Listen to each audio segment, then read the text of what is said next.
Hey guys, welcome to the James Madison Middle School podcast. Today we're here with me, Makenna, and my partner Lily. Hello. We're going to be discussing various topics on our podcast today. We're starting out with the question, should schools switch to an all-online curriculum? Well, it really depends because this question is kind of vague. Because does it mean like it's all online but you do it at home, or does it just mean it's like online and you go to school? For this, I think let's just assume that it means it's going to be mainly online but at schools. But in my opinion, I think it could be kind of cool because you'd be using a lot more of the technology that you don't really get to use. What do you think? Well, I see where you're coming from, but I feel like it wouldn't be the best idea because we don't get a lot of human interaction with it because we're spending all of our times online. But then again, we both interpreted the question differently. I was thinking that they meant at home. But I suppose if you're thinking about it your way, I believe it would make sense because we're using the technology that we have and not just using it for ridiculous reasons. We're using it for educational purposes in a classroom. So I believe that it would be a good idea, but at the same time, I could get why some people wouldn't like it. Yes, I also understand how that, but it could be very useful in teaching some students that don't learn, that just aren't able to learn in a normal, or as we call normal, school environment. It could be very useful as a tool for learning purposes. Yeah, I do believe that because, yeah, I definitely like how you put that. So a lot of students, we all have different ways of learning. We all like interpret things differently, and for some kids it would be easier. So yeah, Yeah. so let's move on to the next question. Okay. Next question is there sexism in schools? Ooh, do I have a very long rant for you? Well, it's not going to be very long, but it's kind of long. It's definitely there. Yeah, it's there. So, but yes, there is, because have you ever noticed how there are somehow kids get expelled or suspended? People in the other room are being very loud. I'm so sorry. But yeah, definitely there's a definite difference in how male and female students, they get like different times for being expelled. Like, at least what I've noticed is that it seems like some of the male students get, but this might be getting a little bit more touchy on racism too, but it always seems like there's just a definite difference, mainly based on the stereotyping of color of their skin and their gender. Yeah, definitely, especially with suspension and expulsion. I could see where you would get that. There's definitely a lot of that at this school, like especially in gym class. I feel like that's one of the biggest places, and the sporting teams. Like, there's no girls wrestling at our school. Actually, I'm pretty sure the wrestling is boys and girls. It is? Yeah. I thought it was just boys wrestling. There's a poster directly next to my locker. So, yeah. Okay, so maybe not wrestling, but there are definitely more boys sports than there are girl sports. Yeah. And I feel like they get treated differently, the teams. Mm-hmm. Like, for the girls' teams, I feel like it's less competitive than it is for the boys. Like, they make it seem like it's a huge deal. Whereas for the girls' basketball teams, I feel like it's underappreciated as much as the boys are. Yeah, this may just be for like elementary schools, but did you ever have like a thing that they called girls push-ups and guys push-ups? Yes. Where the girls, they did the thing with the knees on the ground, and then the guys do a normal push-up. Yeah. I always thought that was kind of unfair. But yeah, most of the time I usually thought it was unfair, but when I wasn't in the mood to do regular push-ups, I would do what they called girl push-ups just because I could if I wanted to. Yeah. But I mean, yeah, it's definitely sexist saying, oh, well, I mean, a regular push-up is too hard for women, so let's give you a men's push-up. Yeah. We'll give you a girl's push-up. Keep the regular ones for the boys. Yeah, there's actually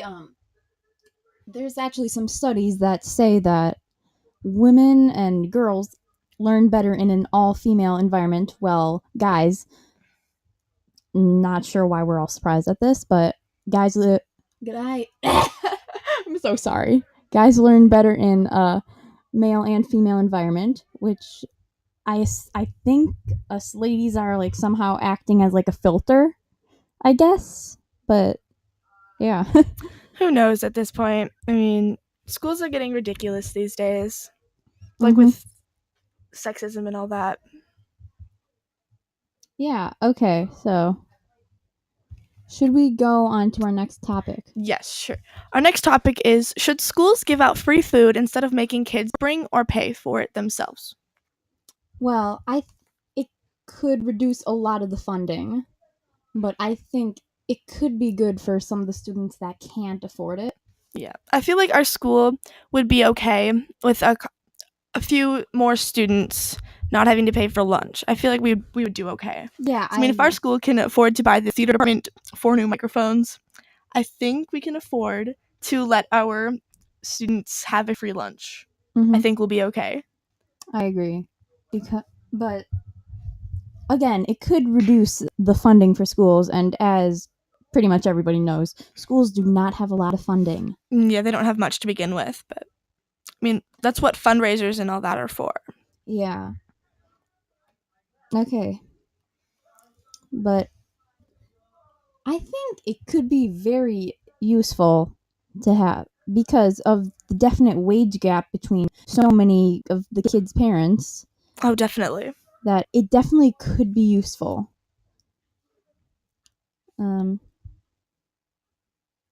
let's go on to our next topic. Our next topic is, should animal dissections be banned in schools? Now, this is a very weird topic because, well, it helps kids learn, but it's also, if I may go to my very liberal social justice warrior side, it's kind of cruel for the animals, if I have to say. Being Yeah. dependent to live and being raised on farms specifically to die. Yeah. But I also feel like our school does give students an opportunity to bail out. Like we did on Mr. Sanetti's science class. If you didn't want to cut up Oh the yeah. animals, you didn't have to. But you had to help with the assignment, but you didn't have to touch it or look at it. At least that was like in my hour. If you didn't want to, you could go to the other side of the room and you could do the work from the computer. And so I feel like that's helpful for a lot of students, especially for kids that don't like seeing animal cruelty, or for vegans, which there are a couple Yeah. at our school. Same with vegetarians. Yeah, vegetarians and vegans. But I wouldn't necessarily say banned, because it's as much as it's not helpful necessarily, I feel like it's beneficial for like understanding the concept of what we're learning about. Yeah. I mean, personally, I do think it should be regulated a bit better because it's just kind of cruel. If I may be blunt about it, it's just plain cruel in It my is. opinion. Yeah. I get what you're saying. Yeah. Okay, on to our next topic. Should tablets replace textbooks? I don't know. I don't either because tablets, like, they are going to be they would be just so much more useful because you could carry all your textbooks in this And one. yeah, and because like actually there are a lot of kids at our school that will actually get back issues from carrying all of their textbooks. Yeah. Like there have actually been actual cases at our school where kids have gotten back injuries from all of the stuff in their backpacks. So I feel like it'd be beneficial in that way. But at the same time, I feel like a lot of students wouldn't use it for what it's supposed to be used for. Like for the Chromebooks. Yeah. A lot of kids tend to play games and use them for other Childish. reasons. Yes. Yeah.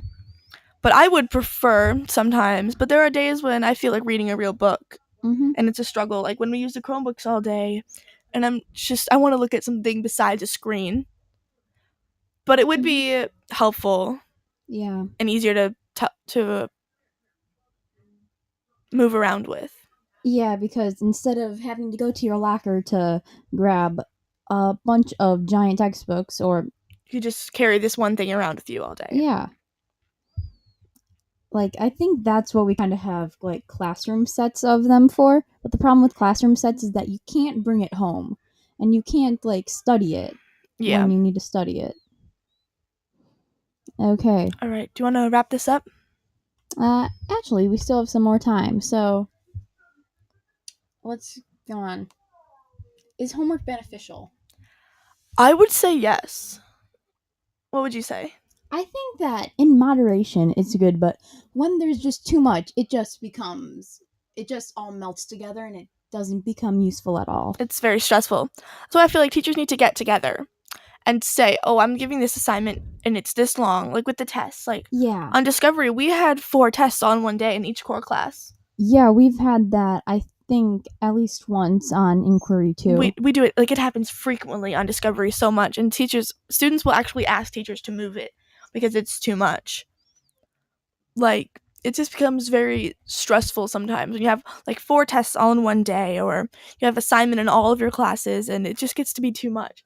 Now, I know teachers say we need to be responsible, but there are a couple adults that don't have that much put on them for, like, not necessarily homework, but for things that they need to get done, or they will get actually screamed at for not doing something.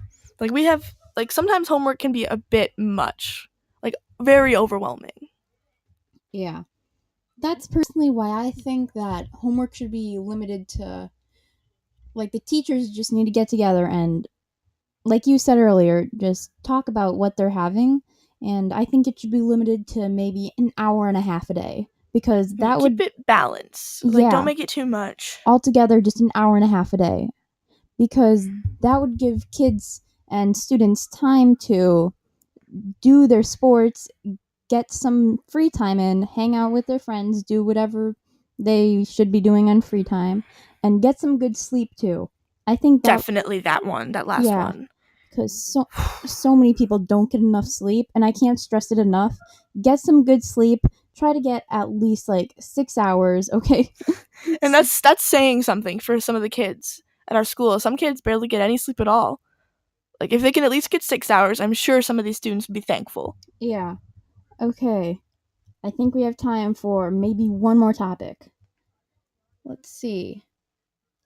Should schools have dress codes? And if so, what should they be about? I understand our dress codes at our school. I get what they're trying to say, but, like, yeah, sometimes they can be really annoying. Yeah, they can get kind of stuffy, especially in the summer Yeah, and like in the spring and early fall, because you need to wear like shorts, because otherwise you're just going to overheat. yeah, And then you need to like carefully go through it, make sure that it's like long enough that you won't get in trouble for it. yeah. And I shouldn't need to have to buy a specific length shorts just for school. And same for gym. It's like, Oh my, yeah, it's ridiculous. yeah, it's very annoying. All right, we'll see you next time. Next time we Yep. podcast. Thank you for joining us here today. See you later. Bye.